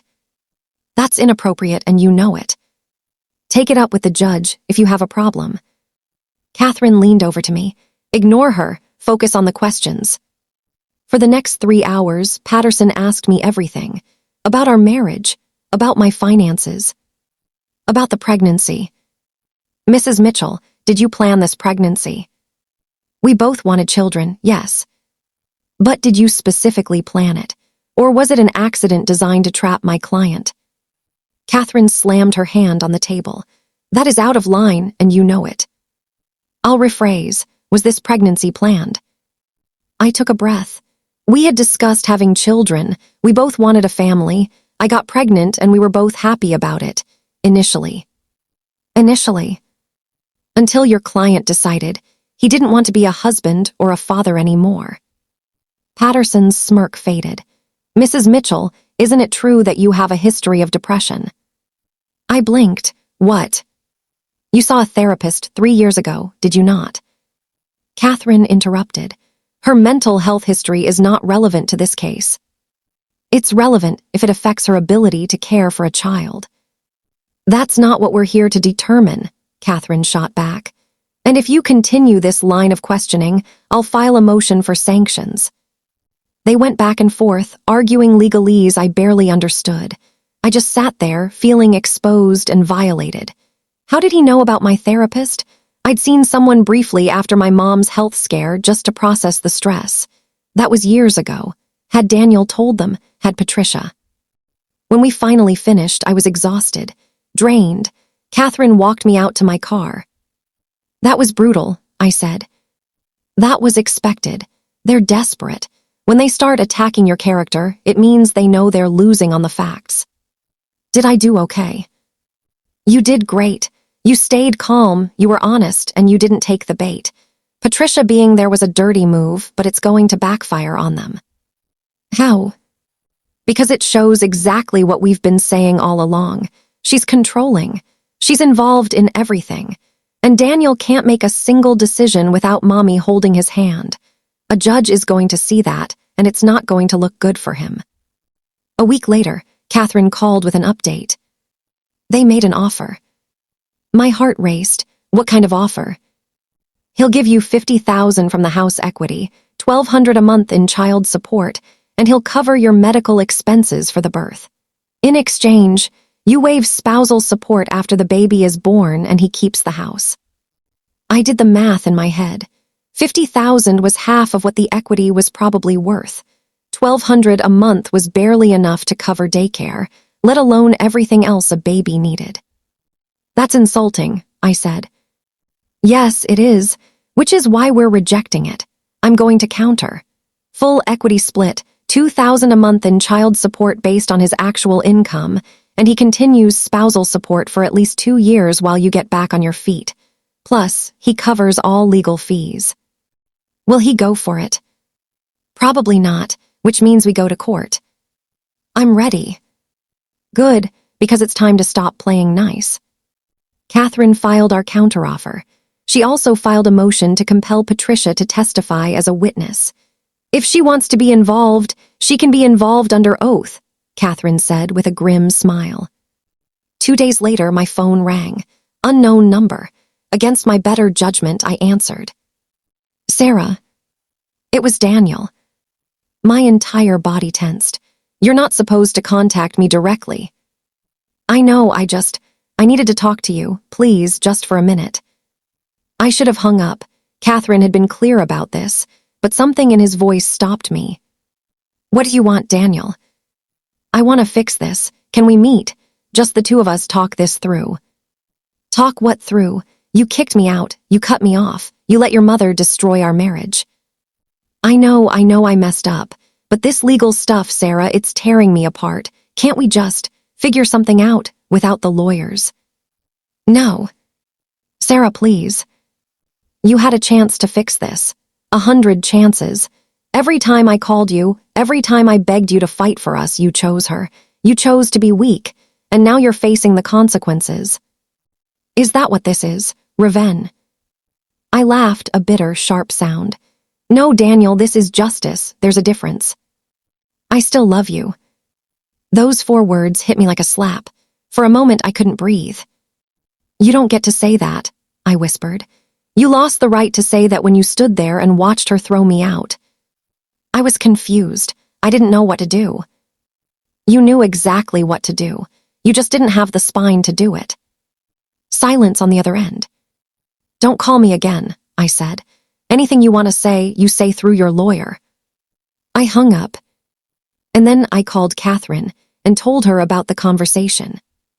Good, she said. That was him trying to manipulate you into dropping the case. It means they're scared. We've got them cornered. What happens now? Now we prepare for trial, and Sarah, we're going to destroy them. For the first time since this whole nightmare began, I smiled. A real, genuine smile. Because I believed her. The trial was set for early December, just 6 weeks before my due date. Catherine tried to get it moved up, arguing that I couldn't be in a courtroom potentially going into labor, but the judge denied the motion. We'll move quickly, she said. This should be resolved in a few days. A few days. My entire future decided in a few days. I spent every spare moment preparing with Catherine. We went over my testimony. We practiced cross-examination. She prepped me for every possible question, every angle Daniel's lawyer might take. "They're going to try to paint you as greedy," she said. "As someone who got pregnant to trap him and now wants to take him for everything he's worth. You need to stay calm, stay sympathetic, and tell the truth. The judge will see through their games." The weekend before the trial, I felt the baby move more than usual. Strong kicks, rolls like they were doing gymnastics in there. I sat in my little apartment, hand on my belly, and talked to them. "Just a few more days, little one. Just hang in there a few more days, and then we'll know what our future looks like. I promise, no matter what happens, I'm going to take care of you. You're going to be loved. You're going to be safe." Monday morning came too fast. I put on the same navy dress I'd worn to the emergency hearing. Catherine said consistency was good, that the judge would remember me, remember my situation. We met outside the courthouse. Catherine was carrying 2 briefcases, both stuffed with documents. "You ready?" she asked. "As ready as I'll ever be." We walked in together. The courtroom was the same one from before, same judge, Judge Ellen Morrison. I took that as a good sign. She'd ruled in my favor last time.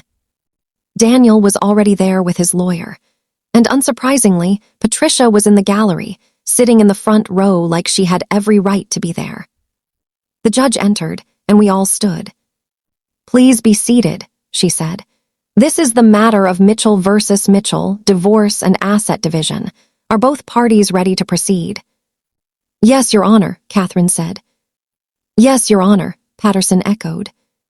"Very well. Ms. Morales, call your first witness." I call Sarah Mitchell to the stand. I stood, walked to the witness box, and was sworn in. My heart was pounding so hard I thought everyone could hear it. Catherine walked me through my testimony. Our marriage, how we met, how happy we were in the beginning, the pregnancy, Patricia's increasing involvement and hostility, Daniel's withdrawal, the eviction. "Mrs. Mitchell," Catherine said gently, "can you describe for the court what it felt like the day you were removed from your home?" I took a breath. It felt like my whole world was ending. I was 6 months pregnant. I had nowhere to go, no money. And the man I loved, the man who promised to protect me, just stood there. He let it happen. "Did you ask him to stop it?" "Yes, I begged him. I told him I loved him. I told him we could work it out. He said nothing." "What did you do after you left?" "I went to a motel. I spent everything I had just to have a roof over my head. I didn't eat properly because I couldn't afford to. I was terrified I was going to lose my baby from the stress." I saw the judge writing notes. "And how did you feel when Mr. Mitchell cut off your access to your joint bank account?" "Betrayed, helpless, like I didn't matter." "No further questions, Your Honor." Patterson stood for cross-examination. "Here we go." "Mrs. Mitchell, you said you and your husband were happy in the beginning. When did that change?" "When his mother started interfering in our marriage." "Interfering how?" "Constant visits, criticism, undermining me, making decisions about our life without consulting me." "And you blame Mrs. Patricia Mitchell for your marriage falling apart." "I blame her for poisoning my husband against me, and I blame him for letting her." Patterson smirked. "Isn't it true that you and Mr. Mitchell had arguments about money?" "We had discussions. Every couple does." "Discussions or fights?" "Discussions." "And isn't it true that you wanted Mr. Mitchell to quit his job and start a business, which would have put the family in financial jeopardy?" I blinked. "What? No, I never said that." "You never suggested he pursue other career options." "I supported whatever he wanted to do. That's different than pressuring him to quit." "Mrs. Mitchell, were you aware that Mr. Mitchell has been seeing a therapist for anxiety and depression since your separation?" My stomach dropped. "No." "He's been diagnosed with severe anxiety, triggered by what his therapist calls a hostile and emotionally manipulative home environment. Do you deny creating such an environment?" "That's not, I wasn't." Catherine stood. Objection, Your Honor. Counsel is testifying. If Mr. Mitchell wants to claim emotional distress, he can take the stand himself. Sustained, the judge said. Mr. Patterson, ask questions, don't make speeches. But the damage was done. I could see it in the judge's face. Doubt. Patterson continued. Mrs. Mitchell, how much do you expect to receive in this divorce? I expect what's fair, what I'm legally entitled to. And what is that, in your opinion? Half of the marital assets, support for our child, enough to rebuild the life that was taken from me. So you want half of a house you didn't pay for, half of retirement accounts you didn't contribute to, and monthly payments for a child that isn't even born yet. I contributed to that house. I have proof. $10,000, 3 years ago. My client has paid $60,000 in mortgage payments since then. How is that equal contribution? I paid half of every bill. I maintained the home. I supported him emotionally and financially in every way I could. Did you, though? Or did you pressure him into a marriage and a pregnancy he wasn't ready for, and now you're demanding payment for it? Objection. Catherine was on her feet. Your Honor, this is badgering. Mr. Patterson, move on, the judge said sternly. He adjusted his tie. No further questions. I stepped down, shaking. Catherine squeezed my hand as I sat down next to her. You did fine, she whispered. But I wasn't sure I believed her. Catherine called a financial expert who testified about the value of the house, the equity, and what a fair division of assets would look like. She called my former coworker who testified about my character, about how hard I worked, how devoted I was to my marriage. Then it was Daniel's turn. Patterson called him to the stand. Daniel looked awful. He'd lost weight. His suit hung loose on his frame. He looked like he hadn't slept in weeks. Mr. Mitchell, Patterson began, can you describe your state of mind during your marriage to the plaintiff? I was overwhelmed. Sarah wanted things to move fast. Marriage, house, baby, I felt like I couldn't keep up. Did you express these concerns to her? I tried, but she didn't listen. She just kept pushing. I wanted to scream. That was a lie, a complete lie. When did you realize the marriage wasn't working? When she got pregnant, I wasn't ready.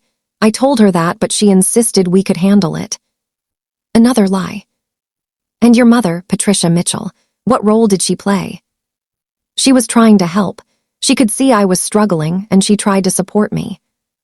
When Mrs. Mitchell was asked to leave the marital home, did you make that decision? My mother suggested it might be best for everyone to have some space. I agreed. Did you force Mrs. Mitchell to leave?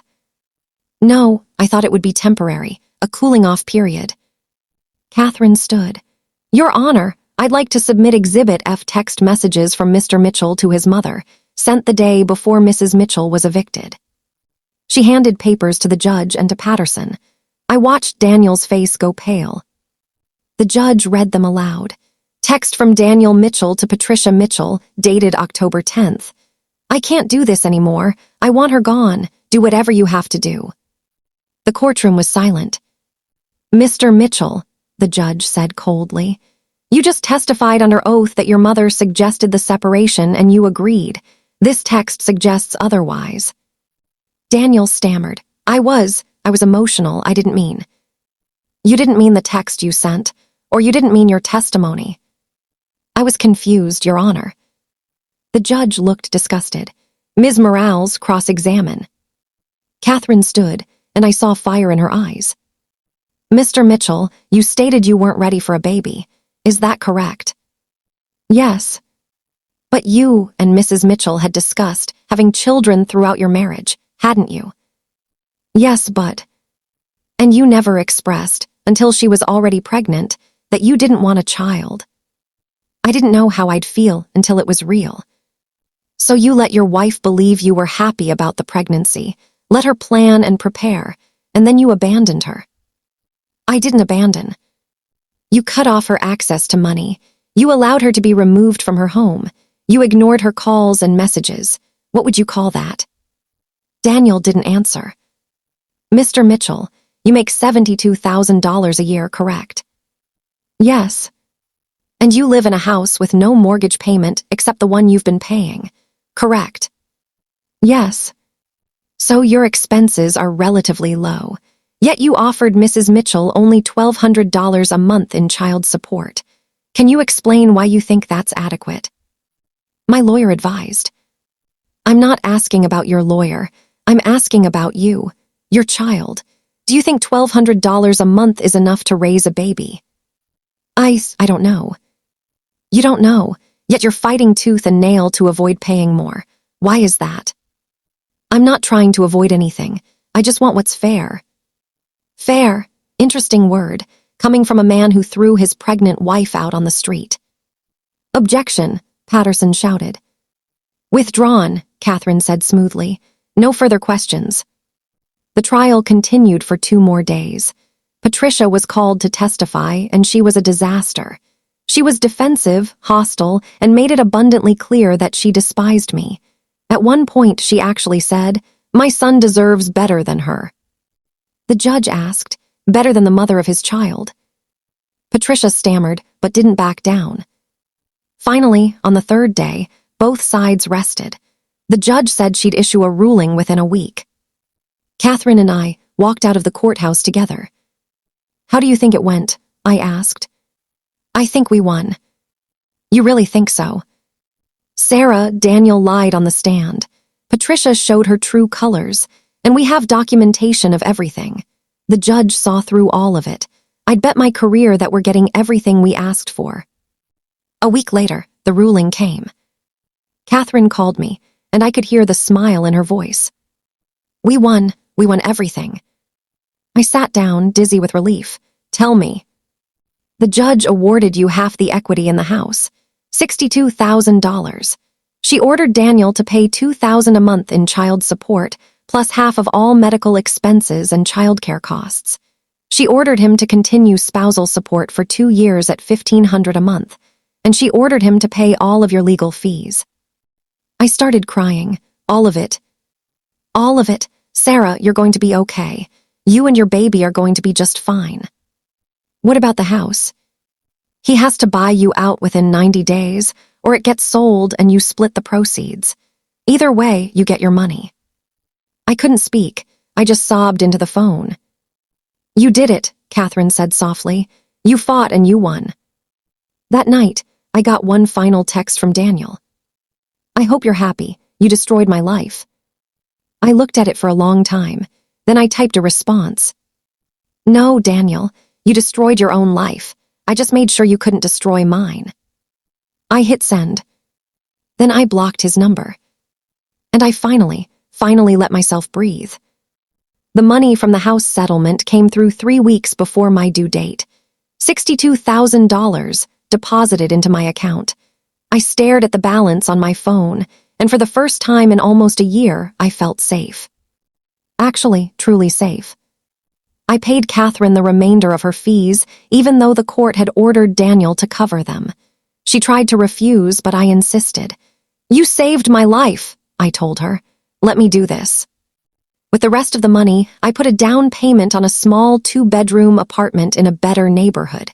It wasn't fancy, but it had a park nearby, good schools, and neighbors who smiled and said hello. The 2nd bedroom became the nursery.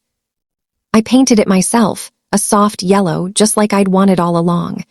I assembled the crib, hung curtains with little stars on them, and filled the drawers with tiny clothes.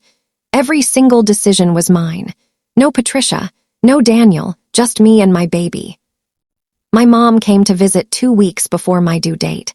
She was doing better health-wise, and the moment she walked through the door and saw the apartment, she burst into tears. Oh, sweetheart, she said, pulling me into a hug. Look at what you did. Look at how strong you are. I didn't feel strong, I admitted. I felt broken. Broken things can be mended, she said, touching my face. And sometimes they come back even stronger than before. She stayed with me through the birth. My beautiful baby girl was born on January 12th, 3 days early. 7 pounds, 6 ounces, perfect in every way. I named her Grace, because Grace was what had carried me through the darkest time of my life. Grace I didn't deserve but received anyway. The first time I held her, looked into her tiny face, I made her a promise. You will never be a secret. You will never be unwanted. You will always, always know you are loved. Daniel met her once, in a supervised visit arranged through the court. He held her awkwardly for 10 minutes, barely spoke, and left. After that, he exercised his visitation rights sporadically. Sometimes he'd show up. Most times he wouldn't. The child support came regularly, automatically deducted from his paycheck, but his actual presence in Grace's life was virtually non-existent. I won't lie and say it didn't hurt. Not for me, but for her. Every child deserves a father who shows up, but I also knew I couldn't force him to be something he wasn't capable of being. Patricia tried to demand grandparent visitation rights. Catherine shut that down immediately. She has no legal standing, Catherine explained, and given her behavior during the marriage and divorce, no judge would grant her access. Patricia sent cards on Grace's first birthday. I returned them unopened.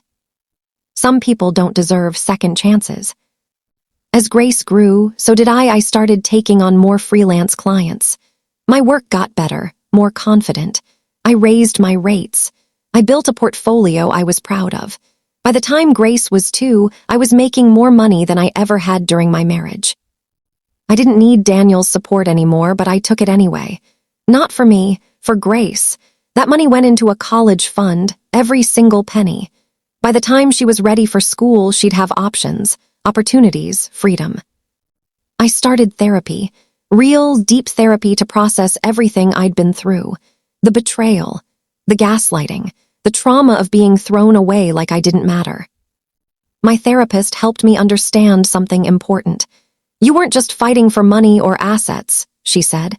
You were fighting for your dignity, for your worth, and you won. She was right. I also learned to forgive myself, for ignoring the red flags, for staying too long, for believing that love would be enough. You can't love someone into being better, my therapist said. They have to want it themselves, and some people just aren't capable. 3 years after the divorce was finalized, I ran into Daniel at a grocery store. It was completely by accident. I was in the cereal aisle with Grace sitting in the cart, babbling happily, when I turned and there he was. We both froze. He looked older, grayer, tired. Sarah, he said quietly. Daniel. His eyes went to Grace and something flickered across his face. Regret maybe, loss. She's gotten so big, he said. Yes, she has. She looks like you. She has your eyes. Awkward silence. How have you been? He asked. Good, really good actually, you. He shrugged. Fine, working a lot, you know. I didn't know. I didn't know anything about his life anymore, and I realized I didn't care.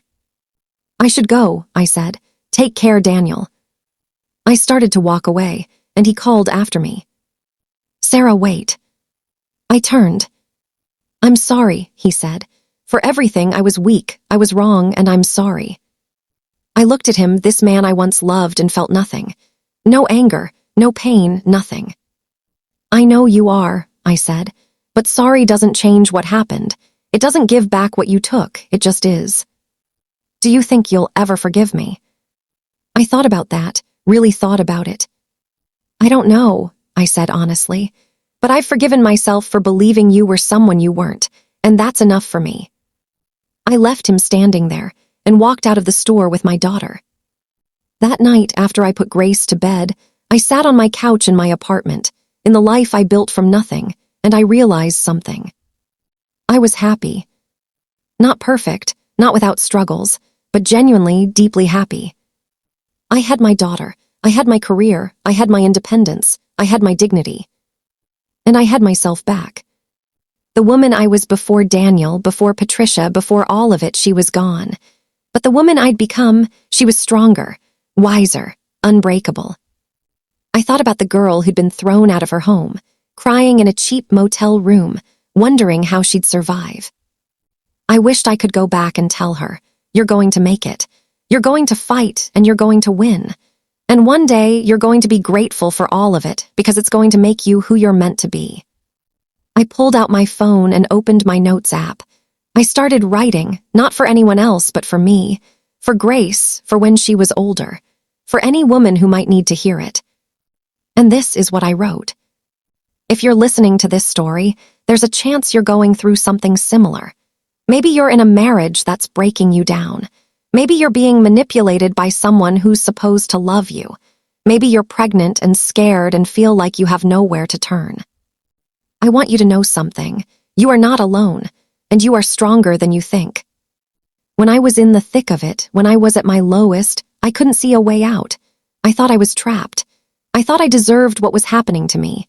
I thought maybe if I just tried harder, loved better, gave more, things would change. But here's the truth I learned the hard way. You cannot fix someone who doesn't want to be fixed.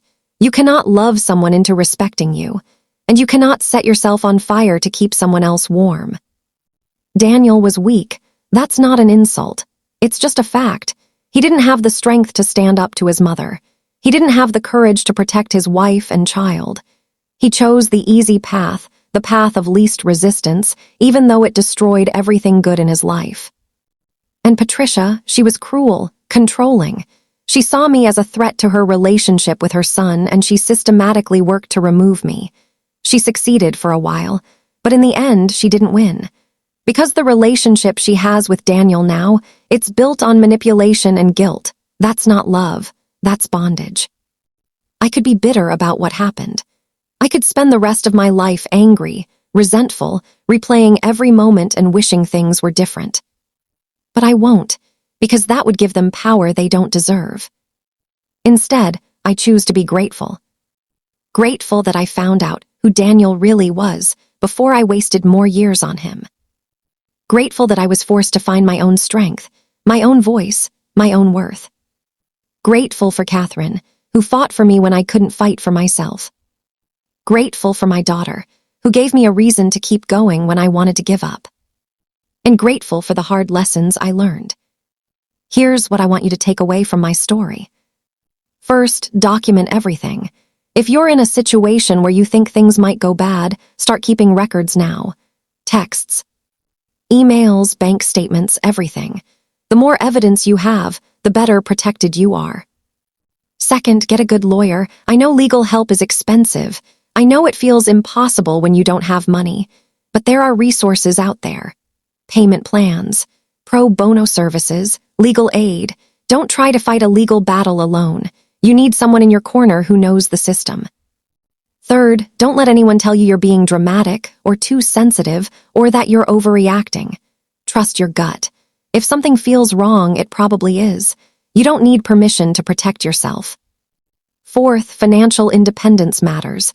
I'm not saying you can't be a stay-at-home mom or depend on your partner, but you should always have access to money. Your name should be on accounts. You should know where the money is and how much there is.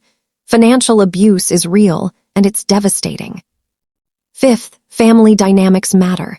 Pay attention to how your partner treats their parents, how their parents treat them, and how they all treat you. If your mother-in-law or father-in-law is controlling, intrusive, or disrespectful, and your partner doesn't set boundaries, that's a red flag the size of a building. Sixth, your worth is not determined by someone else's ability to see it. Daniel couldn't see my value. That doesn't mean I don't have value. It means he was blind. Don't shrink yourself to fit into someone's limited vision of who you should be. Seventh, it's okay to ask for help. I was so ashamed of what was happening to me that I isolated myself. I didn't tell friends. I barely told my mom. I thought if I just handled it privately, I could fix it.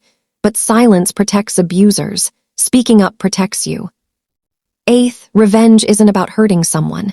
It's about justice. It's about making sure there are consequences for bad behavior. I didn't go after Daniel because I wanted to see him suffer.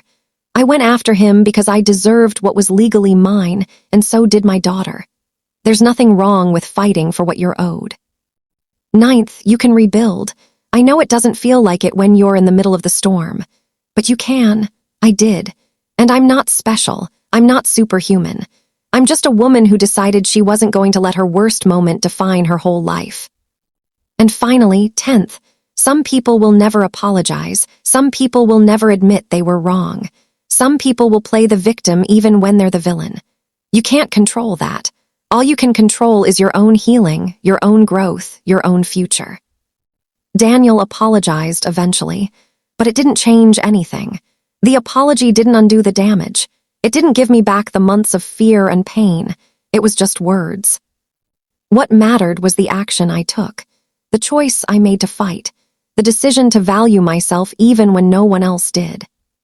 Today, Grace is 5 years old. She's smart, funny, kind, and completely unaware of the battle that was fought before she even took her first breath. She knows her daddy, but she doesn't see him often. She knows she's loved by me, by her grandmother, by the community we've built. And when she's older, I'll tell her this story, not to make her hate her father, not to poison her against him, but to teach her that she is never, ever obligated to accept mistreatment from anyone, not a partner, not a parent, not anyone. I'll teach her that love without respect is not love at all. I'll teach her that she has the right to take up space, to have a voice, to demand better. I'll teach her that being kind doesn't mean being weak, and that setting boundaries doesn't make you selfish. And I'll teach her that even when life breaks you down to nothing, you can rebuild, stronger, better, wiser. As for me, I'm still rebuilding. I've started dadding again, cautiously. I'm picky now. I don't ignore red flags. I don't make excuses for bad behavior. And I don't settle for anything less than I deserve. I'm running my own graphic design business now, and it's thriving. I have clients all over the country. I work from home, so I'm there for Grace every morning and every night. I'm building wealth, security, and a legacy for her. And every month, when that child support payment hits my account, I smile. Not because I need the money, but because it's a reminder that I won. I stood up to the people who tried to erase me, and I won. So if you're out there, listening to this, and you're scared, and you're hurting, and you don't know if you can make it, hear me when I say this. You can. You will. And one day, you'll look back at this moment and realize it wasn't the end of your story. It was just the beginning. Thank you for listening to my story. Thank you for being here. And if you're going through something, please reach out for help. Talk to a lawyer. Talk to a therapist. Talk to someone you trust. You don't have to do this alone. And remember, the best revenge isn't hatred or bitterness. It's living well. It's thriving. It's becoming so successful, so happy, so complete that the people who tried to break you become irrelevant. That's the revenge I chose. And I hope, if you need it, it's the revenge you choose too. Take care of yourselves, protect your peace, and never, ever let anyone convince you that you're not worthy of love, respect, and dignity. Because you are. And don't forget to drop a comment below. Tell me what you thought of this story. Tell me where you're watching from. And if this story helped you in any way, share it with someone who might need to hear it. Until next time, stay strong, stay fierce, and remember, you are not a victim, you are a survivor. And survivors don't just survive. They thrive.